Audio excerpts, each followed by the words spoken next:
Hello, Podsmasters of the Internet, and welcome to another live episode of Ba-da-ba-da-bop, 80-bit newscast. Beep Beep Beep Beep Beep. I'm not allowed to do that, am I? Nope. It came out of my voice. Trademark. It's not copyright if it's Cease my and voice. desist letter. Hello, Internet, and welcome to today's episode, October 12th, 2020, where we are going to run you guys through the week's video game industry news, giving you our highlights that we care about. Just so you guys know, a little bit of housekeeping. We have episodes of our regularly scheduled weekly podcast called 80-Bit Pod Smash. It goes live every Monday at midnight. So we just dropped an episode today on in-game lore. So if you are new to us, you don't know who we are, I am Termite. That is Penguin. We have an episode for you to listen to where we smash ideas that you care about with video games. Where gaming goes to grab a beer.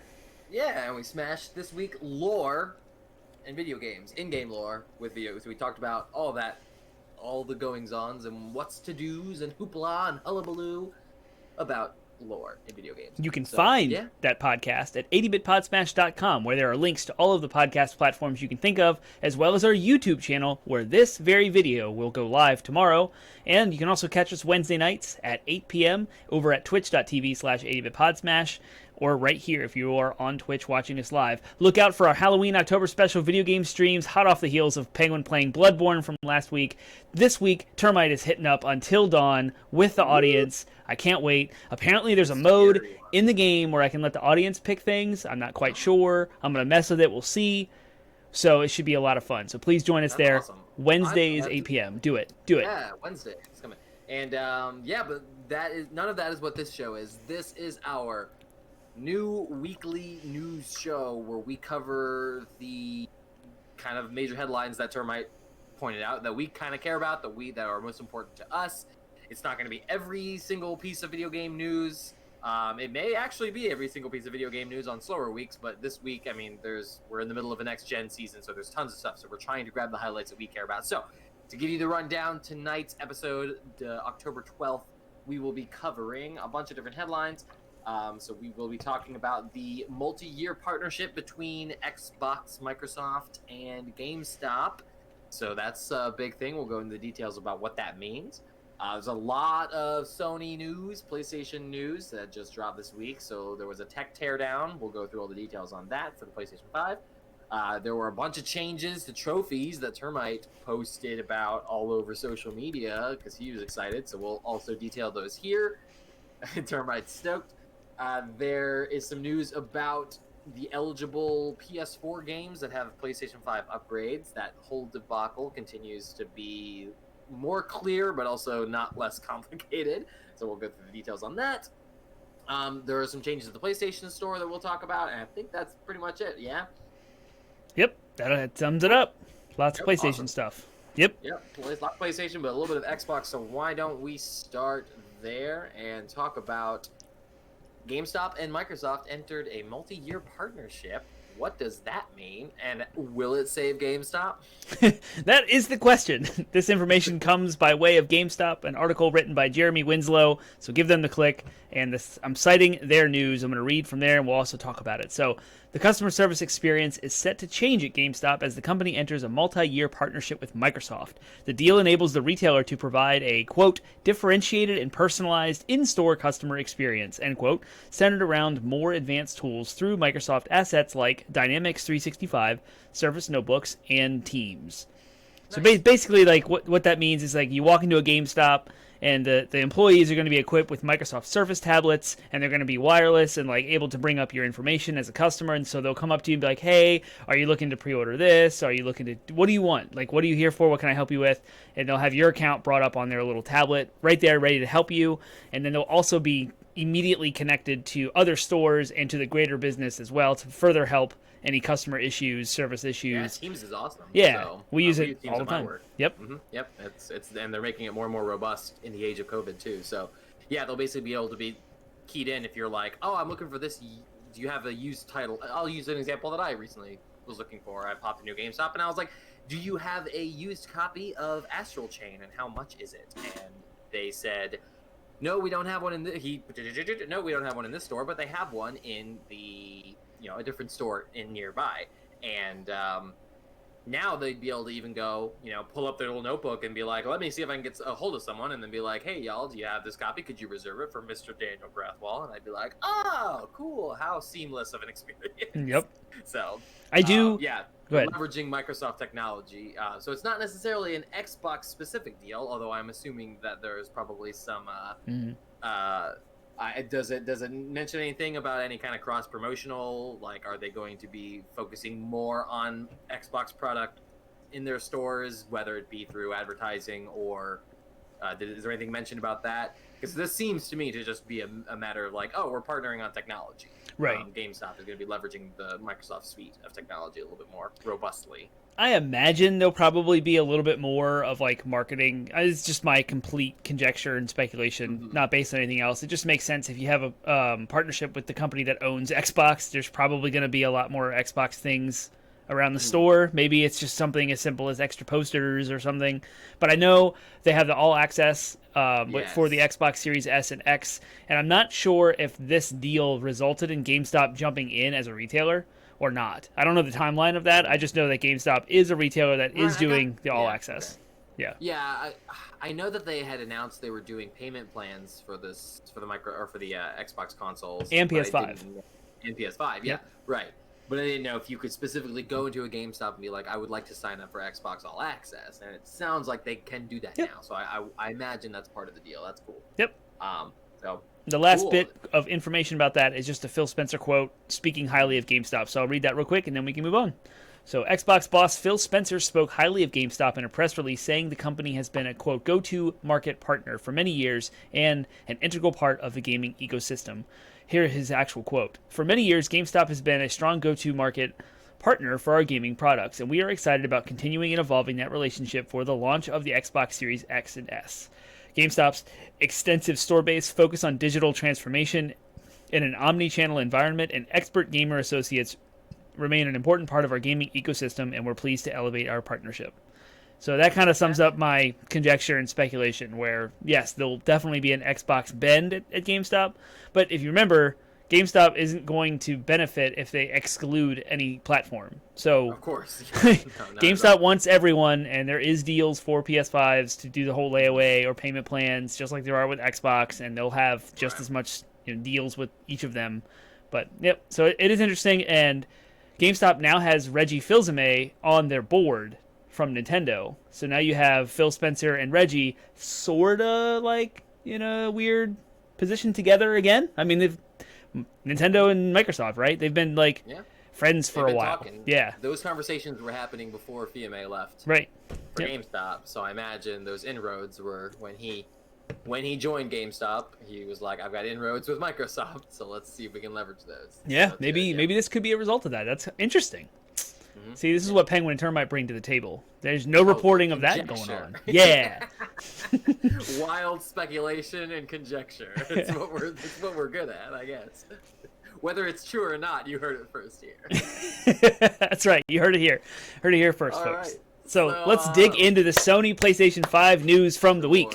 I'm excited. I was all in. I woke up on, and I don't even know what day this launched, but I woke up and I saw on my YouTube subscription list a PlayStation 5 Tech Breakdown.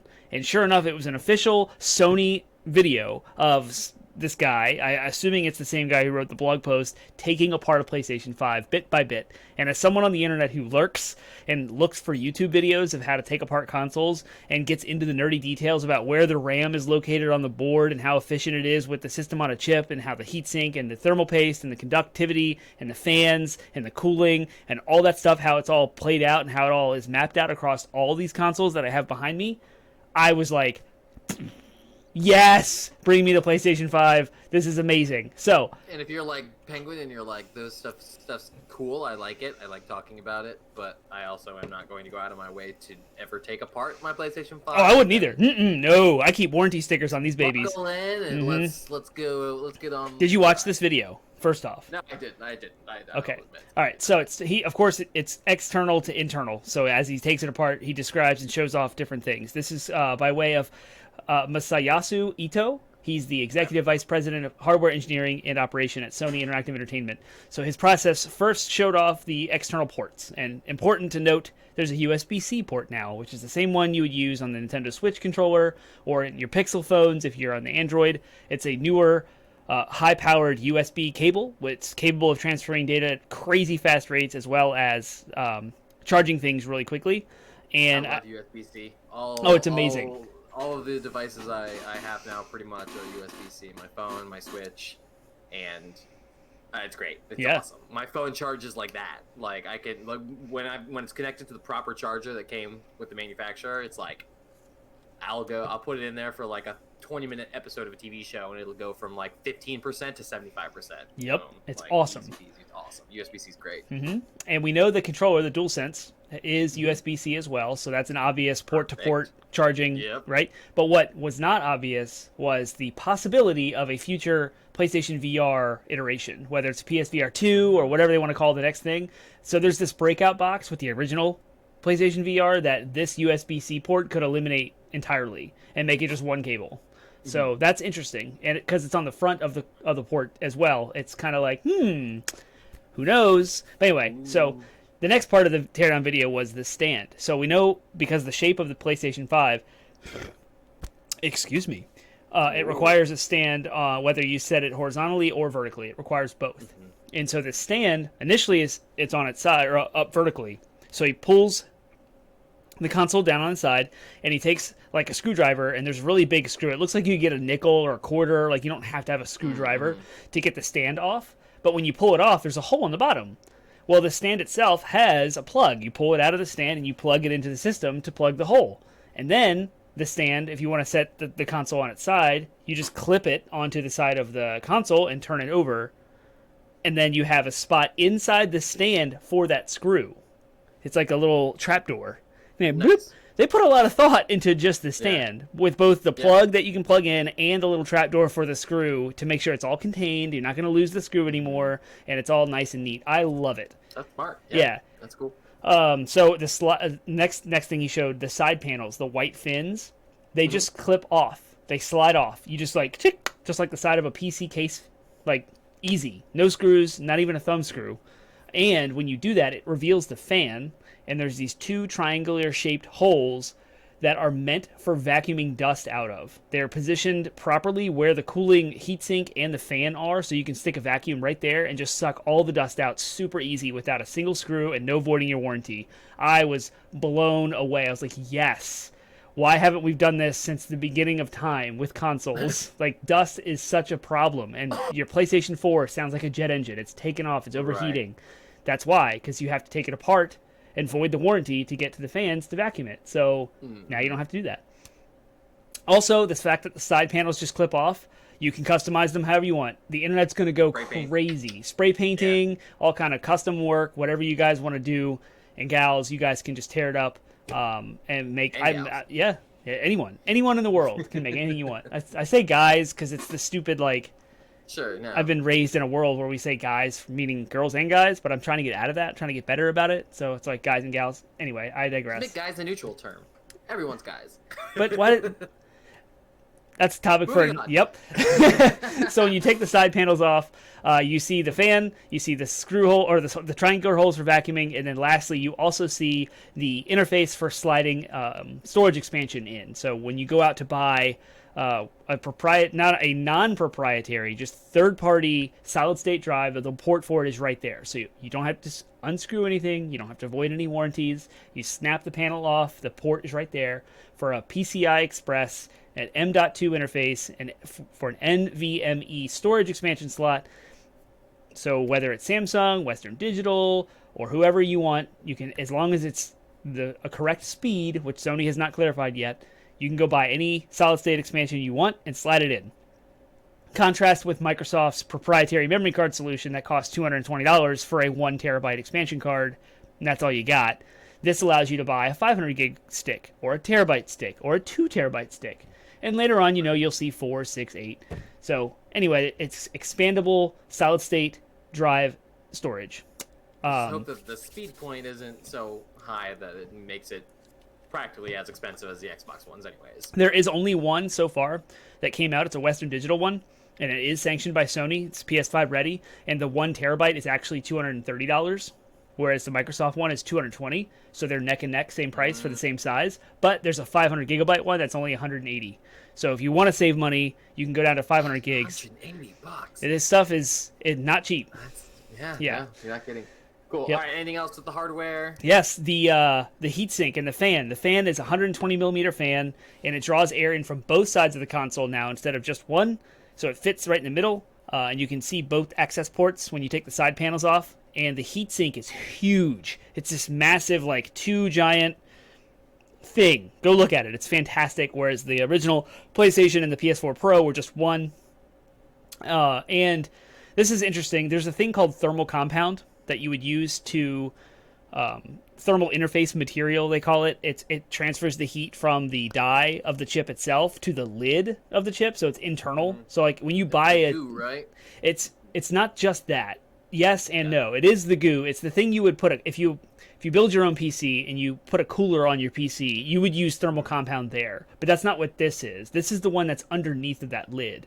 Like, okay, gotcha. if you delid a processor and you get down to the die and the individual capacitors and fuses and such, this is like a liquid metal solution that a patent went out for, and the internet went wild and clamored over this amazing cooling solution where they're using liquid metal to transfer the heat from the die itself out to the lid, which is then attached to the heatsink.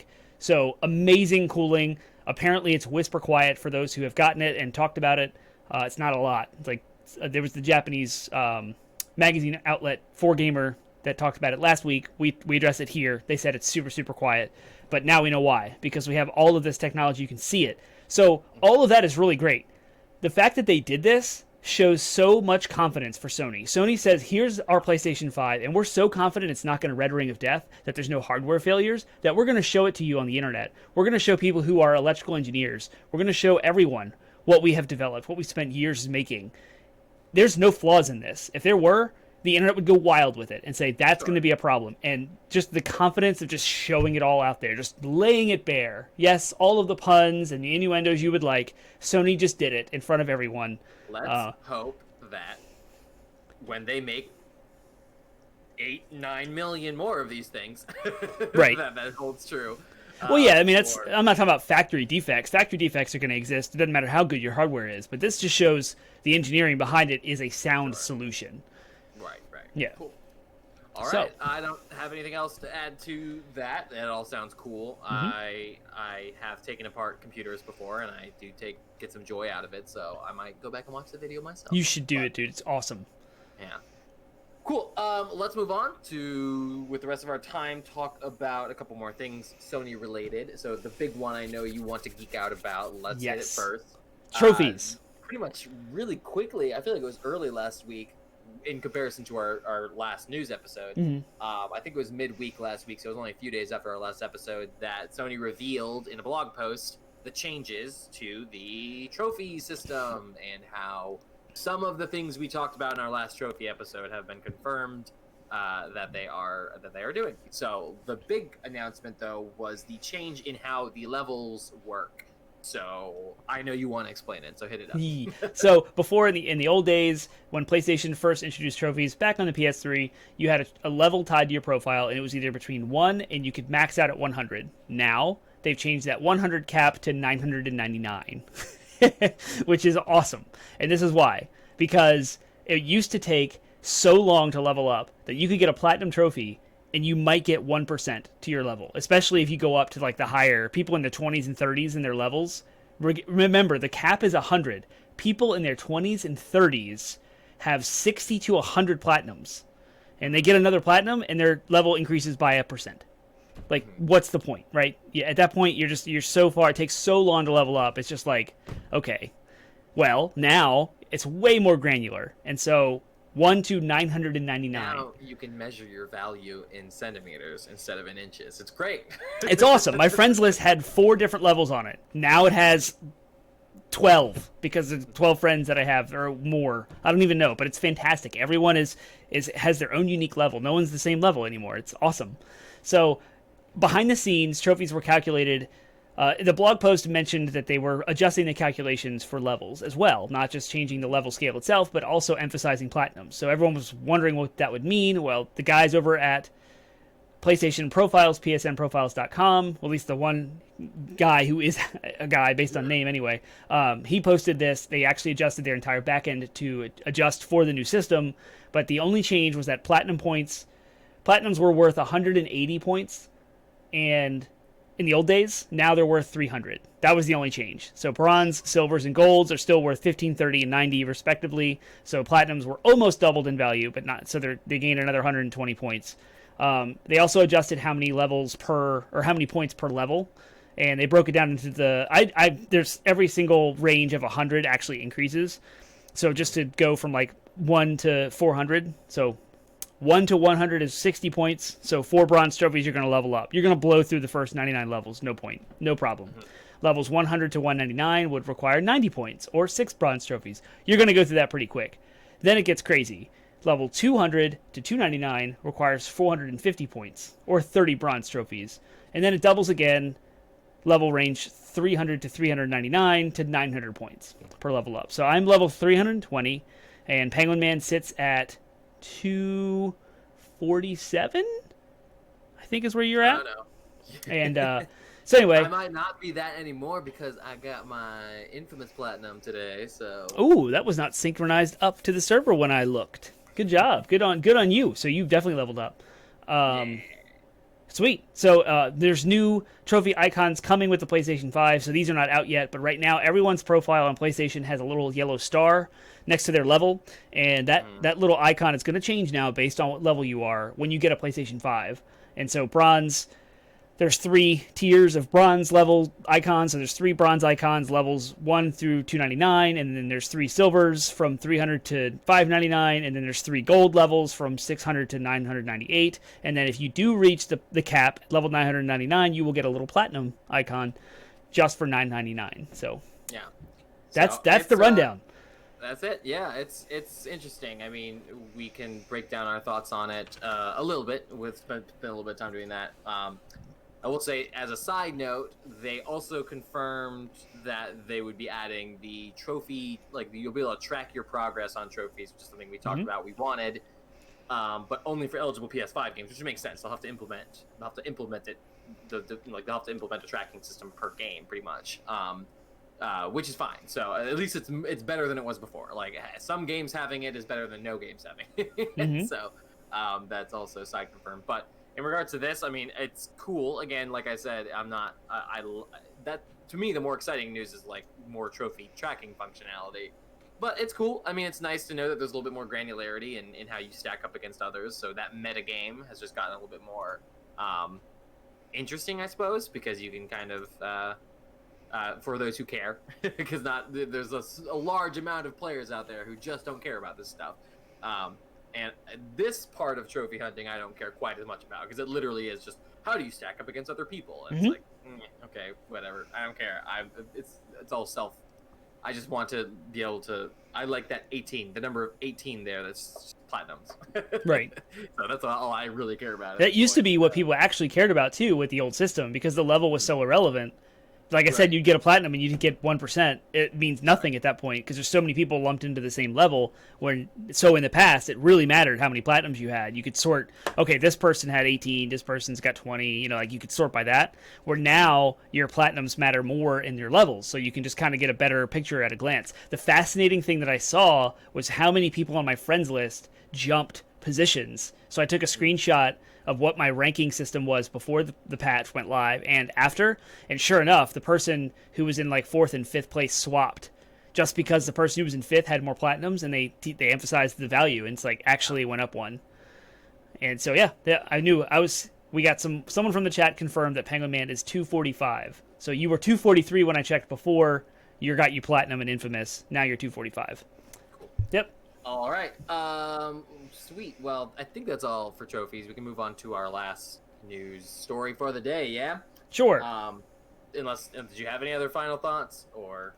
No, I think we covered it. I mean, our episodes about trophies and all of this stuff could change, and we could go into a really in-depth discussion, but not right now. Yeah. All right, now you're right. All right, cool. Then the final story here is that there's going to be some changes to the PlayStation Store, some pretty significant ones. The main one is that they will predictably no longer be selling PS3, PSP, or PS Vita titles. But then there's some other changes too. So go ahead and break it down for us. Matt T. M. Kim at IGN writes, the PlayStation Store experience is about to receive an overhaul soon as Sony makes plans to limit what's available to purchase on the web and mobile versions of its digital store. In an email sent to PlayStation development partners, which IGN has independently verified, Sony says that starting on October 19th for web and October 28th for mobile, certain digital products will no longer be available for purchase. This includes PlayStation 3 games and add-ons, PSP games and add-ons, PlayStation Vita games and add-ons, apps, themes, and avatars. Sony is also doing away with the Your Wishlist feature, and any games currently on the wishlist will be removed. Going forward, customers will still be able to purchase PS3, PSP, and Vita titles from the PlayStation Store, but only directly from the system. So you'll need a PlayStation 3 or a Vita to purchase any of the previous gen titles, and you'll need a PS4 to purchase apps, themes, and avatars. Sony assured its partners that customers will keep content from older gen systems they've previously purchased, as well as any existing PS4 apps, themes, and avatars. We're not losing anything. If you bought it, it's yours. It's on your account forever. You're not losing any content. The content is not going away. Some of this stuff, like, they're getting rid of apps, themes, and avatars. So from face value, it's saying that, like, obviously PS3, PSP, and Vita stuff will have to be purchased in the store on the console itself. Right. Like the store version. That's fine. I get that. When it says apps, themes, and avatars, does that mean you can only purchase apps, themes, and does that mean you can still purchase apps, themes, and avatars for the PlayStation 5 on the console version of the store? Okay, great. And the PS4 they're not one. doing away with those. Right. It's just you have to purchase them through the console store. No longer can you do it on the web. Yeah. Also, the wishlist feature is garbage for Sony anyways. They don't email you when titles are available or on sale like other, like Steam does, for example. So, like, that's fine that it's going away. I wish they would, like, replace it with something something similar, because it would be nice to, I don't typically buy digital games, but it would be nice to know if something's, like, in a deep sale. I'd love to, in some cases snag it. But whatever. I'm so excited about this. Like, I'm with you. The wish list, I loved it. I have it on my phone because that's the only place. That's the other frustration with the wish list. You can only access it on your browser or on your phone. It's the wish list isn't even on your console. So when you're looking through, you're waiting for someone to use the bathroom, and you're just browsing the store, see what's on sale, and you're like, oh, what's my wish list? It's not there. You have to use your phone. Right. It's so fragmented. It's so split up. Even there, you can't. It doesn't, like, alert you. And that's what. Yeah, it's very frustrating. What's it for? So get rid of it. If you're not going to actually do something with it, then get rid of it and replace it with something else down the road, Sony. And, like, if you type in, for example, I'm going to give you this example. If you type in Final Fantasy 14 right now, you will not see the game.